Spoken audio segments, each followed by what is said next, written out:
Pemirsa, putusan Mahkamah Agung terkait dengan pengembalian aset First Travel kepada para korban tak serta-merta dinilai menyelesaikan masalah.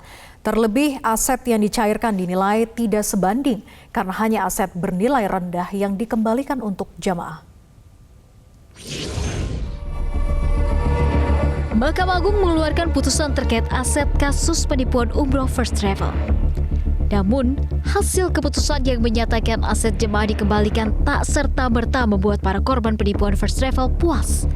Salah satu korban First Travel, Dewi Gustiana, mengatakan jemaah sudah bertahun-tahun menunggu keadilan. Sejumlah fakta yang muncul justru jauh dari harapan sebagian besar jemaah. Salah satu putusan Mahkamah Agung yakni mengembalikan aset-aset bernilai ekonomis ke calon jemaah umroh yang telah membayar. Namun korban menilai aset sitaan yang dicairkan untuk jemaah bernilai tak sebanding karena hanya aset bernilai rendah yang dikembalikan untuk jemaah.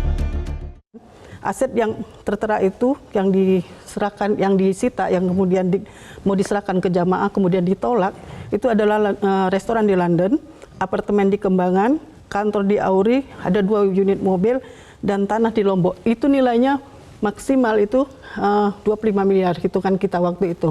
Yang lainnya itu ada ikat pinggang, hanya kursi, komputer, dan semuanya itu pasti menurun. Dan ini sudah 4,5 tahun yang lalu loh. Apakah mobil itu naik nilainya? Tentu kan enggak. Nah, kalau misalnya ini dibagi 63.000 jamaah, kita hitung-hitungannya itu kalau misalnya hanya 25 miliar, itu paling 300.000.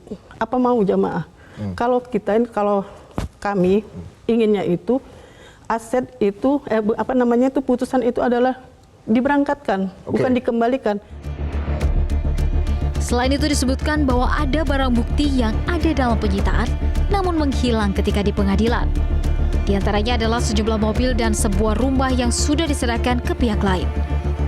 Menanggapi hal ini, pakar TPPU Yenti Ganarsi mengatakan hal ini perlu ditelusuri karena dirasa ada kejanggalan.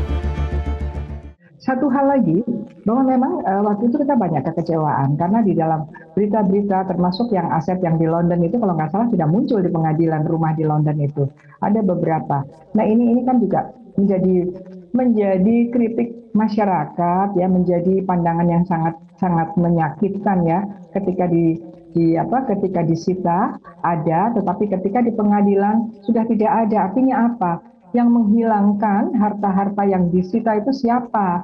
Nah itu kan harus telusuri seperti Ibu Dewi sampaikan tadi, berkaitan rumah di Sentul, kemudian yang di mana tanah-tanah dan sebagainya, yang kemudian kok bisa dialihkan, padahal sudah dalam proses seperti ini. Hingga saat ini, para korban First Travel didampingi kuasa hukumnya masih terus berusaha untuk mendapatkan keadilan. Korban pun berharap semua aset yang disita bisa dicairkan dan dikembalikan seutuhnya kepada para korban. Tim Liputan MGN.